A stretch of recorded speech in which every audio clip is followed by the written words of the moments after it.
హల్లెలూయా. ప్రభువును మన తండ్రి అయిన దేవుడు స్తుతింపబడును గాక. దేవుని పరిశుద్ధమైన నామం మహిమపరచబడును గాక. దేవుడు మనకి ఎలాంటి ధన్యతను ఇచ్చాడంటే, మనము వాక్యాన్ని విని గైకొంటేనే ధన్యులు మీరు అని చెప్పేసి దేవుని వాక్యము సెలవిస్తుంది. నిజంగాను మనము వాక్యాన్ని కనుక గమనిస్తే, వాక్యము నెరవేరుతున్న కాలంలోనూ, వాక్యము మన కొరకు ప్రభు సిద్ధపరిచిన కాలంలోనూ, అంటే ఇవాళ మనము బైబిల్ గ్రంథాన్ని చేతపట్టుకుని, బైబిల్ గ్రంథంలోనూ మనకి ఏ అవసరం ఉన్నా, ఏ అక్కరున్నా, మనకి ప్రార్థన సహాయము కావాలన్నా, లేదంటే మన మనస్సు కృంగిన సమయంలో కానీ, మనకి ఏదన్నా ఒక ఆపద కలిగినప్పుడు కానీ, బాధ కలిగినప్పుడు కానీ, మనము ఒక క్రైస్తవులుగా మనం ఏం చేస్తామంటే, మనకి ఏదన్నాను హృదయం దుఃఖంతో ఉన్నప్పుడు, మనము చాలా వేదనలాగా ఒక బాధ లాంటిది ఏదన్నా అనుభవిస్తున్నప్పుడు, మనము ఎలాంటి యొక్క పరిస్థితుల్లో ఉన్నప్పటికీ కూడా మనం ఏం చేస్తాం, మనకి ఏదన్నా కొద్దిగా చింత కలిగినప్పుడు, దిగులుతో ఉన్నప్పుడు ఏం చేస్తామంటే, దేవుని యొక్క జీవగ్రంథాన్ని తీసుకుని దానిలోనూ కొన్ని అధ్యాయాలు, కొన్ని వచనాలు చదివినప్పుడు మనకి దేవుడు మన పక్షాన నుండి మనతో మాట్లాడుతున్నట్టుగా మనకి అనిపిస్తుంది. అది నిజంగాను అనిపిస్తమే కాదు, అది దేవుడు మనతోనే మాట్లాడుతున్నాడు. అది దాంట్లో ఎటువంటి సందేహము కూడా ఉండాల్సిన అవసరం అయితే ఏమీ లేదు. అయితే దేవుడు మనతో మాట్లాడటానికి ఈ యొక్క జీవగ్రంథం మన చేతిలో పెట్టడానికి చాలా గొప్ప ప్రణాళిక కలిగి ఉన్నాడు అనేది మనము బైబిల్ గ్రంథం చదువుతున్నప్పుడు, ఆ యొక్క బైబిల్ గ్రంథంలోనూ ఉన్న వ్యక్తులను ప్రస్తావిస్తున్నప్పుడు చూస్తే చాలా ఆశ్చర్యం కలుగుద్దన్నమాట. ఎందుకంటే జీవగ్రంథం మొత్తం అనేక మంది జీవితాల్లోనూ నెరవేరింది. జీవగ్రంథం అంతా కూడా అనేక మంది జీవితాల్లో నెరవేరిన వాక్యము. వాళ్ళ యొక్క జీవితాల్లోనూ వాళ్ళు అనుభవించిన విషయాలు, విశేషాలు అన్నీ కూడా ఈ యొక్క గ్రంథంలో మనకి కనపడతా ఉంటాయి.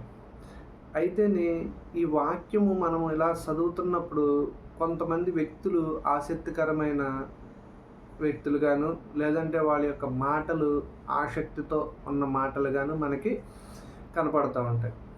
ఇది మనం ఈరోజు ఈ వాక్యాన్ని ఇట్లా జీవగ్రంథాన్ని మనం చేతపట్టుకుని చక్కగా మనకి ఎటువంటి ఇబ్బంది కలిగినా, బాధ కలిగినా, సంతోషం కలిగినా, మనము పరిస్థితులు ఏ విధంగా ఉన్నప్పటికీ కూడా మనము దీనినే ఆధారం చేసుకుంటాము, దీని మీదే మనం ఆధారపడతాం. అంటే ఒక క్రైస్తవుడుగాను, దేవుణ్ణి తెలుసుకున్న వ్యక్తిగాను మనకున్న ఏకైక సపోర్టు, ఆధారము బైబిల్ గ్రంథమే కదా. అయితే ఈ యొక్క బైబిల్ గ్రంథంలోనూ కొంతమంది వ్యక్తుల్ని మనం గమనించినప్పుడు, దేవుడు వాళ్ళ యొక్క జీవితాల్లో చేసిన కార్యాలు, అనేక అద్భుత కార్యాలు చేశాడని, లేకపోతే వాళ్ళు చేసిన తప్పులకి దేవుడు ఈ విధంగా శిక్షించాడని, ఇలాగ మనం వాక్యమంతా కూడా చక్కగా మనం ఎక్కడికి వెళ్ళి ఎటువంటి ప్రయాస పడకుండా ఒక ధన్యులముగా మనం వాక్యం తీసి చదువుకుంటాము. ఏంటి చక్కగాను లైట్ల క్రింద, ఫ్యాన్లు వేసుకుని, ఏసీల కింద మనం కూర్చొని వాక్యాన్ని వింటూ ఉంటాం, చదువుకుంటూ ఉంటాం. మన ఇళ్ళల్లో కానీ, ఆఖరికి మందిరంలో కానీ, ఎక్కడైనా సరే. ఇది నిజంగాను దేవుని యొక్క ప్రణాళిక మన మీద ఉన్నది అంటానికి మనము అనుభవిస్తున్న యొక్క కృప మన పక్షాన్ని రుజువుగా కూడా కనపడుతూ ఉంటుంది. ఎందుకంటే ఈ యొక్క బైబిల్ గ్రంథము దేవుడు, పరిశుద్ధాత్మ దేవుడు అనేక మంది ప్రవక్తల చేత, 40 మంది ప్రవక్తల చేత 1600 సంవత్సరాల కాల వ్యవధిలోనూ అనేక మంది యొక్క జీవితాల్లోనూ దేవుడు అనేకమైన కార్యాలు నెరవేర్చుకుంటూ వాళ్ళ యొక్క జీవితాల్లో జరిగే పాఠాలు, గుణపాఠాలుగాను మనకి జీవగ్రంథంలో లిఖించబడుతూ దేవుడు చెప్పిన అనేకమైన అద్భుత విషయాలు, దేవుని యొక్క చేతి పనులు, దేవుని యొక్క కార్యాలు మనం ఈ గ్రంథంలో చూసుకుంటూ మన యొక్క జీవితాల్లోనూ మనము చాలా ఆనందానికి కూడా గురవుతాం. కొంతమంది జీవితాల్లో దేవుడు చేసిన అద్భుత కార్యాలని మనం ఈ జీవగ్రంథంలో చూస్తూ ఉంటే మనకు కూడా సంతోషము, ఆనందము కలుగుతూ ఉంటుంది. ఇలాంటి యొక్క క్రమంలోనూ 2 ఆసక్తికరమైన విషయాలు నేను ఈ యొక్క జీవగ్రంథంలో నేను చూసి చదివినప్పుడు నిజమే కదా, దేవుడు ఆనాడు బైబిల్ యొక్క మనకి బైబిల్ దేవుడు జీవగ్రంథాన్ని, ఈ గ్రంథాన్ని తయారు చేస్తున్న జీవిత కాలంలో కూడా కంటే కూడా ఇప్పుడు మనము ఒక రకంగా చాలా ధన్యులము కదా అనిపించింది నాకు. ఎలాగా అంటేని నిజంగాను ఇక్కడ లూకాసు వార్త కనుక మనం ఒకసారి చూస్తే లూకాసు వార్త 7వ అధ్యాయంలోను 28వ వచనంలో కనుక అక్కడ ఉన్న వాక్యాన్ని కనుక మనం గమనిస్తే ఈ విధంగా ఉంటుంది. స్త్రీలు కనిన వారిలో యోహాను కంటే గొప్పవాడెవడనూ లేడు, అయినను దేవుని రాజ్యములో అల్పుడైన వాడు అతని కంటే గొప్పవాడని మీతో చెప్పుచున్నాను. ఈ వాక్యము నిజంగాను యోహాను గారు ఎలాంటి యొక్క జీవితాన్ని అనుభవించాడంటే,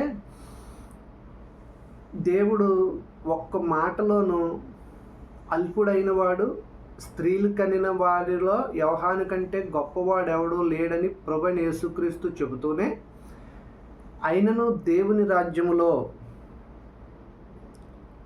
అల్పుడైన వాడు అతని కంటే గొప్పవాడని మీతో చెప్తున్నాను అన్నాడు. ఇక్కడ మన యొక్క జీవితంలోనికి యోహాను యొక్క అనుభవించిన యొక్క బాధలు, ఆయన యొక్క జీవితంలో మనము గమనిస్తే ఆయన తల్లి గర్భమందు పుట్టింది మొదలుకొని ఆయన ఒక ప్రత్యేకమైన జీవితాన్ని జీవించాడు. ఆ యొక్క యోహాను గారి యొక్క జీవితం అంతా కూడాను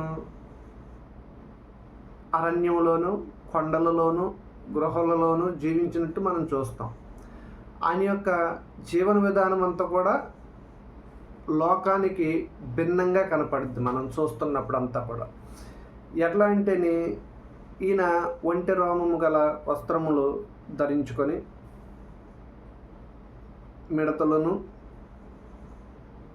అడవి తేనెయు ఆహారముగా తీసుకుంటూ జనావాసానికి కొద్దిగా దూరంగా బతుకుతున్న వ్యక్తిలా కూడా మనము చూస్తాం. అయితే ఈయన యొక్క జీవితంలోనూ అనేకమైన అద్భుత కార్యాలు ఆయన చేశాడు, దేవుడు కూడా చేశాడు. ఒక మాటలో చెప్పాలంటేని ఈయన యోహాను గారు కారణజన్ముడు అని కూడా మనం చెప్పచ్చు. ఏంటంటేని ఎందుకు ఆయన కారణజన్ముడు అని మనం చెప్పచ్చు అంటున్నానంటేని ఆయన యొక్క జన్మకి ఒక కారణం ఉంది. ఏంటంటేని ప్రభు యొక్క త్రోవను సరళము చేయటానికి దేవుని చేత పంపబడిన ఒక దూతగా కూడా మనం ఈ యొక్క బాప్తిస్మము ఇచ్చు యోహాను గారిని మనం చూస్తాం.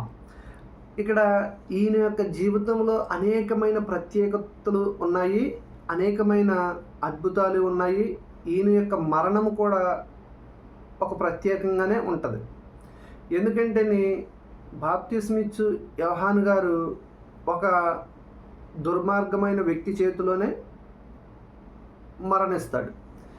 దేవుని చేత ప్రత్యేకించబడిన వ్యక్తిగా జీవించి అనేకమైన ఆశ్చర్య కార్యాలు ఇవన్నీ చేసి ఒక రోషము కలిగిన వ్యక్తిగా ఈయన ఉంటే, దేవుని యొక్క రాజ్యము కొరకు ఎంతో ప్రయాసపడిన ఈ యొక్క యోహాను గారు జీవితం మనకు కనపడుతూ ఉంటే, ఇక్కడ ప్రభువైన యేసు క్రీస్తు చెబుతున్న మాట ఏంటంటేని, స్త్రీలు కనిన వారిలో యోహాను కంటే గొప్పవాడెవడనూ లేడు, అయినను దేవుని రాజ్యములో అల్పుడైన వాడు అతని కంటే గొప్పవాడని మీతో చెప్పుచున్నాను అని చెబుతున్నాడు.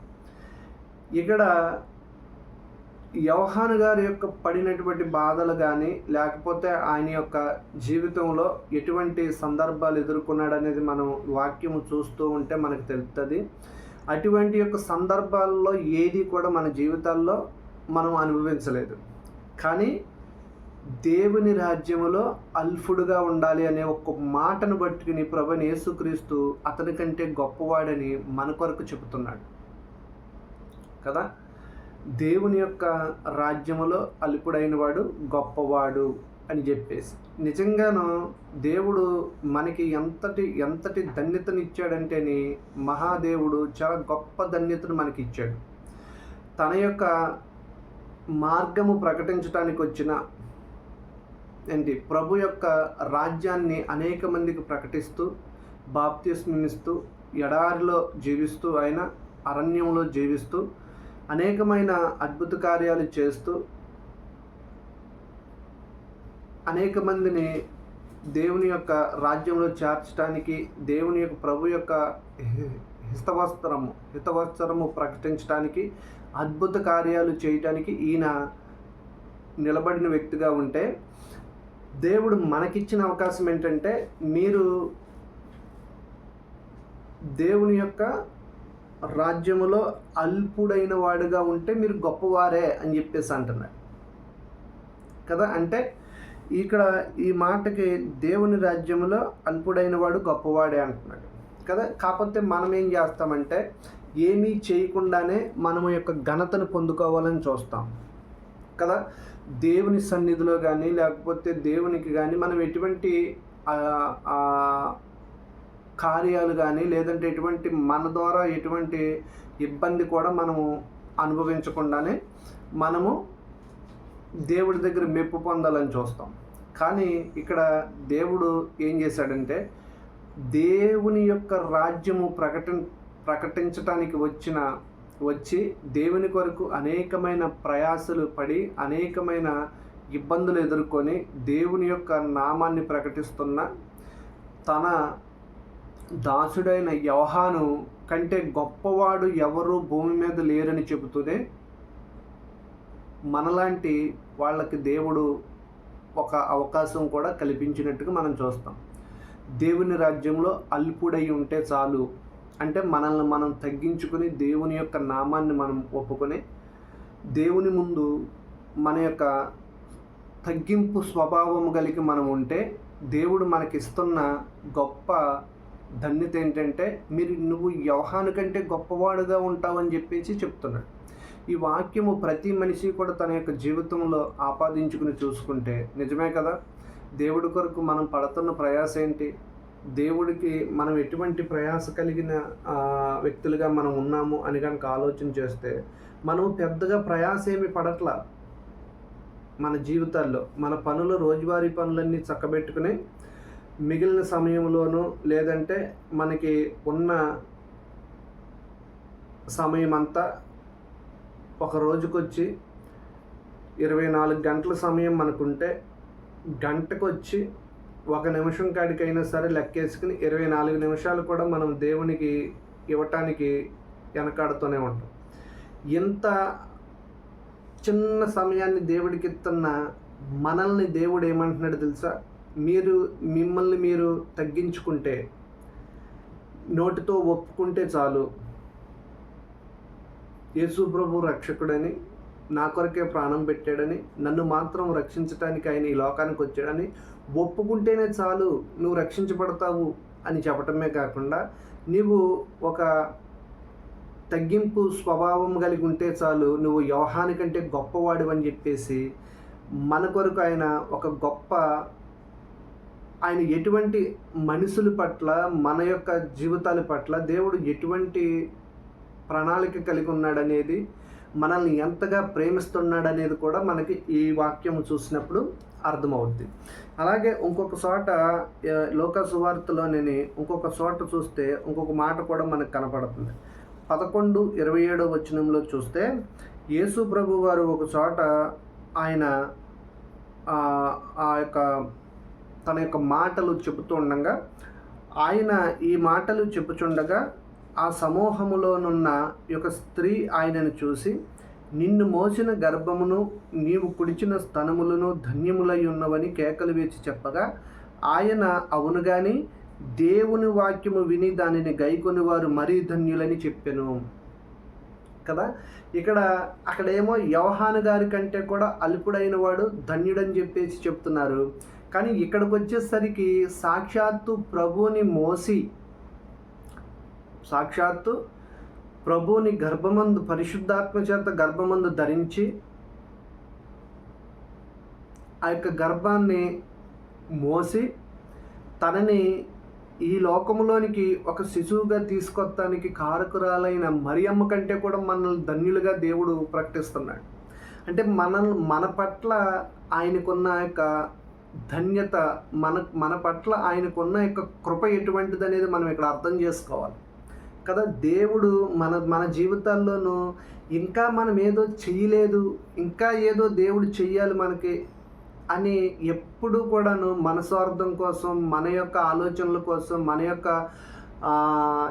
పాపాలు నిమిత్తము మనము దేవుణ్ణి శోధిస్తూ ఉంటాం.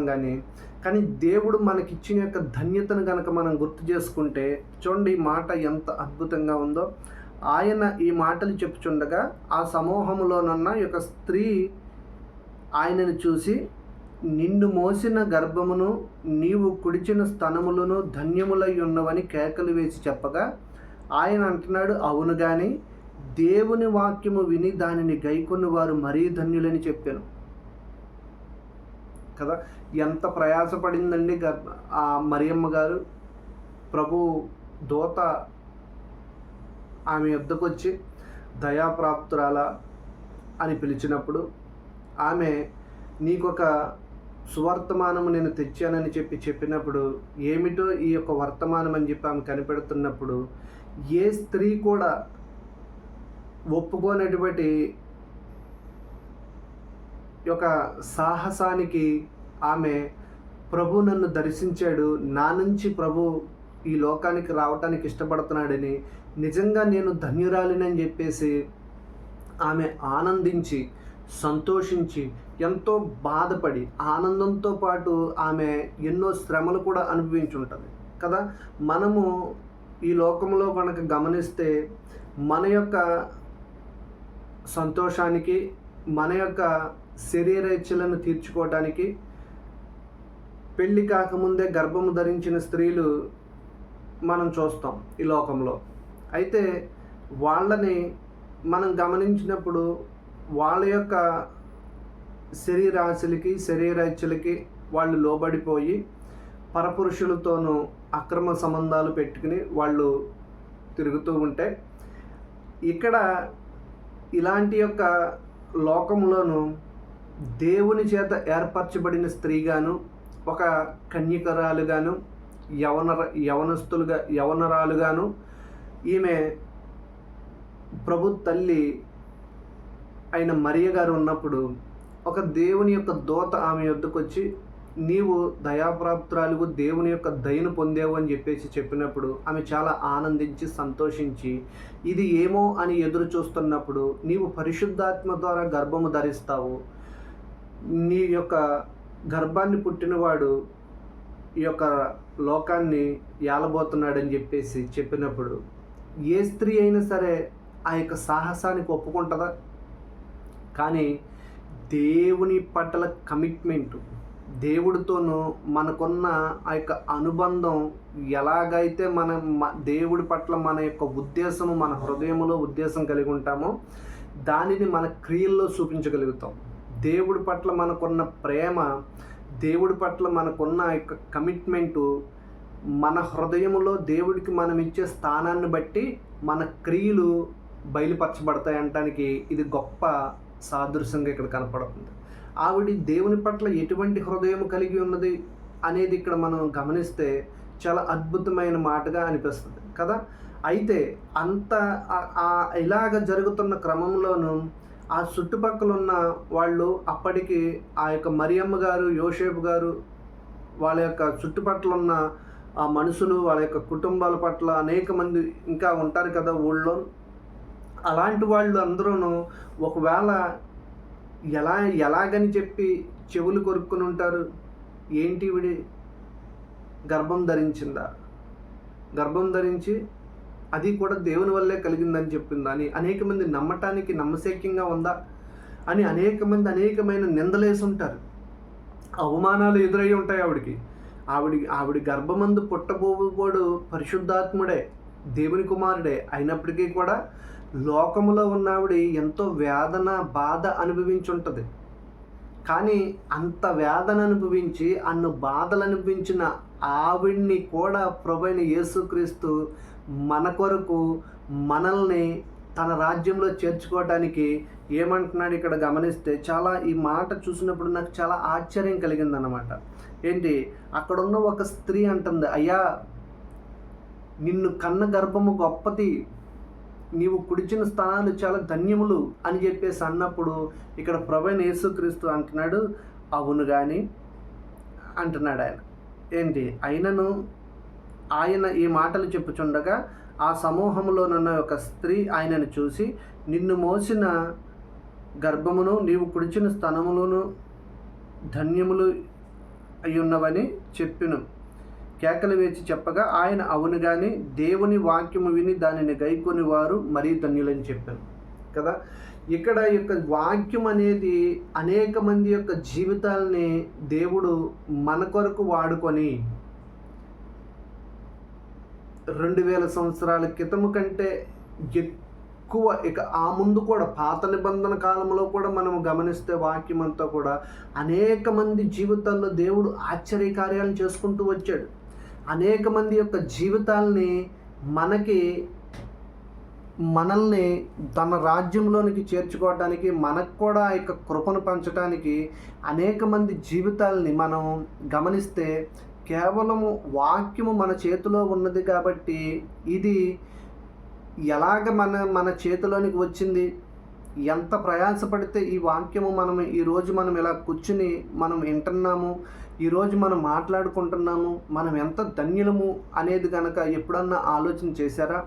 చేస్తే మాత్రం ఇది నిజంగాను మనకున్నంత కృప, మనకున్నంత భాగ్యము, మనకున్నంత సౌలభ్యము వాక్యము జరుగుతూ మన యొక్క చేతిలో ఈ జీవగ్రంథాన్ని పెట్టాలని అనేక మంది జీవితాల్లో ఈ వాక్యాన్ని నెరవేర్చుకుంటూ వచ్చిన దేవుని వాక్యాన్ని నెరవేర్చుకుంటూ వచ్చిన ఆ యొక్క బైబిల్ గ్రంథంలో కనిపిస్తున్న మనుషుల జీవితాల్లో లేదు ఈ ధన్యత కదా. వందల వేల సంవత్సరాల క్రితము ఈ వాక్యము నెరవేర్చుకుంటూ వస్తే అనేక మంది జీవితాల్లో ఈ వాక్యము నెరవేరితే ఆ వాక్యాన్ని దేవుడు తీసుకొచ్చి ఇది తన యొక్క వాక్యముగాను తన మాటగాను తాను సిద్ధపరిచిన ఒక మంచి బలమైన ఆహారముగా మన చేతిలో పెట్టి దీనిని భుజించమని దేవుడు చెబుతున్నాడు. కానీ మనము దీనిని భుజిస్తూ ఉన్నాం. మనం అవసరాన్ని బట్టి ఈ యొక్క వాక్యాన్ని మనం వింటాము, చదువుతాము. కాకపోతే మనం ఏమి గమనిస్తున్నాము, దేవుడు మనకిచ్చిన ధన్యతను మనం గమనిస్తున్నామా అనేది ఇక్కడ చాలా ముఖ్యమైనది. ఎందుకంటే ఇక్కడ యోహాను బాప్తిసం ఇచ్చి యొక్క యోహాను గారి జీవితంలోనూ దేవుడు వాళ్ళని చాలా తక్కువగా తీసి పక్కన పెట్టేసి మనకి ధన్యతను ఇచ్చినట్టు మనం చూస్తున్నాం. గమనించారా? ఈ 2 అధ్యాయాల్లోని ఈ యొక్క వచనాలుగా మన వాక్యాన్ని కనుక గమనిస్తే చాలా అద్భుతమైన రీతిగా దేవుని వాక్యం ఉంటుంది. ఇది మాత్రమే కాదు, వాక్యం అంతా చూసుకుంటూ వెళ్తే నేడు ఉన్న తరాలు యేసు ప్రభు వచ్చిన కాడి నుంచి యేసు ప్రభు ఈ యొక్క భూమి మీదకి ఆ యొక్క కన్య మరియ గర్భము నుంచి భూమి మీదకి వచ్చి ఆయన మన జీవితాల్లో చేసిన కార్యాలన్నీ కూడా మనం గమనిస్తే ఈ జీవగ్రంథాన్ని దేవుడు మన చేతిలో పెట్టడానికి అనేక మంది జీవితాల్లో ఆయన చేసిన కార్యాలన్నీ కూడాను మనము గమనించాలి వాక్యం చదువుతున్నప్పుడు కదా. అనేక మంది జీవితాల్లో ఆయన గొప్ప కార్యాలు చేసుకుంటూ వచ్చాడు. అలా అని చెప్పేసి దేవుడు మనల్ని ప్రేమిస్తూ వాళ్ళని బాధ పెట్టాడా అని అర్థం చేసుకుంటే మనం తప్పుగా అర్థం చేసుకుంటున్నాం కదా. దేవుడు తన బిడ్డలతో మాట్లాడుతూ వాళ్ళని సరిచేస్తూ ఆ యొక్క జీవగ్రంథాలని మనకి తయారు చేసి మన యొక్క చేతిలో ఈ గ్రంథాన్ని పెట్టినప్పుడు ఇక్కడ ఈ యొక్క మరియమ్మ గారు పొందినటువంటి శ్రమలో కానీ, లేకపోతే బాప్తిసం ఇచ్చి యోహాను గారు పొందినటువంటి శ్రమల్లో కానీ పోల్చుకుంటే మనము ఏమైనా దేవుని విషయమే మనం ఏమన్నా చేస్తున్నామా? దేవుని విషయమే మనం ఏమన్నా పొందుకున్నామా బాధలు? దేవుని విషయమై మనం ఏమన్నా ఇబ్బందులు పడ్డామంటే ఏమీ లేదని చెప్పాలి. ఏం పడ్డాం మనం? చక్కగా ఫ్యాన్ వేసుకుంటాం, లైట్ వేసుకుంటాం, చక్కగా అవసరమైతే ఏసీ వేసుకుంటాము కదా. చక్కటి వాతావరణం, చక్కటి ప్రశాంతమైన వాతావరణం చూసి చదువుకుని మన పనులన్నీ ముగించుకున్నాక చిన్న సమయాన్ని దేవుడికి ఇస్తాం మనం. అయినప్పటికీ కూడా దేవుడు ఏమంటున్నాడంటే మీరు ధన్యులు అంటున్నాడు. ఈ యొక్క ధన్యతను దేవుడు మనకి ఇచ్చాడనే సంగతిని మనం మర్చిపోకూడదు. దేవుడు మనల్ని ప్రేమిస్తున్న విధానం ఎంత గొప్పగా ఉన్నదంటే కదా, తాను ఈ లోనికి రావటానికని ఇద్దరు వ్యక్తుల్ని మనం చూస్తాం.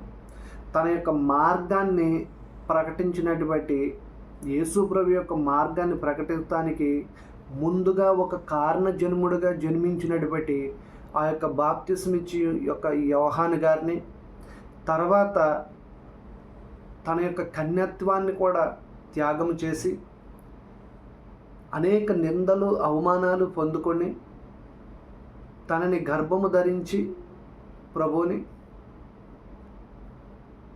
ఈ లోకంలోనికి ఆయన్ని తీసుకొత్తానికి ఒక మార్గముగా ఏర్పరచబడిన మరియని కూడా మనం గమనిస్తే వారు చాలా ధన్యులు.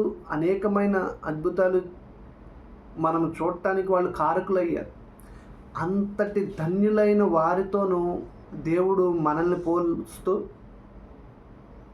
వారికంటే కూడా మీరు ధన్యులు ఈ కార్యాలు చేస్తే అన్నట్టుగా అంటున్నాడు. ఏం కార్యాలు చేస్తే అని మనం గమనిస్తేనే ఇక్కడ ఏమీ లేదు. ఆయన చెప్పిన మాటలు చాలా చిన్నవి. ఎలాంటి అంటే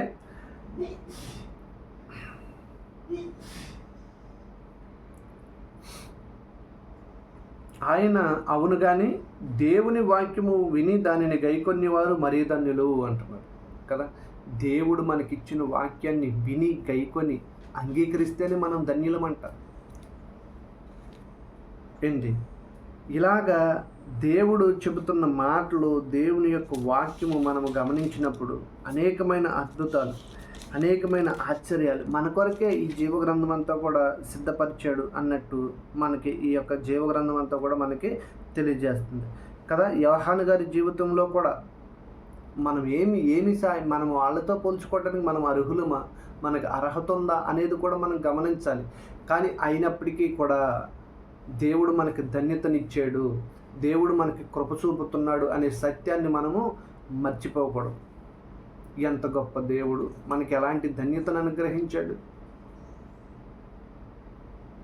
తాను ప్రాణం పెడతమే కాదు, తన శిష్యుల్ని కూడా మనకి ద్వారా అనేకమైన కార్యాలు చేపిస్తూ వారికంటే కూడా గొప్ప ధన్యులు మీరు అన్నట్టుగా దేవుడు మనల్ని సంబోధించటం, ఆయన కృప మన పట్ల ఆ విధంగా చూపించటం ఆశ్చర్యం కలిగించట్లేదా? ఈ వాక్యాన్ని వినటమే కాదు, జీవితాల్లో కనపరచడానికి, జీవితంలో మనం అనుభవించడానికి కూడా దేవుడు మనకి కృప చూపును గాక. ఆమేన్.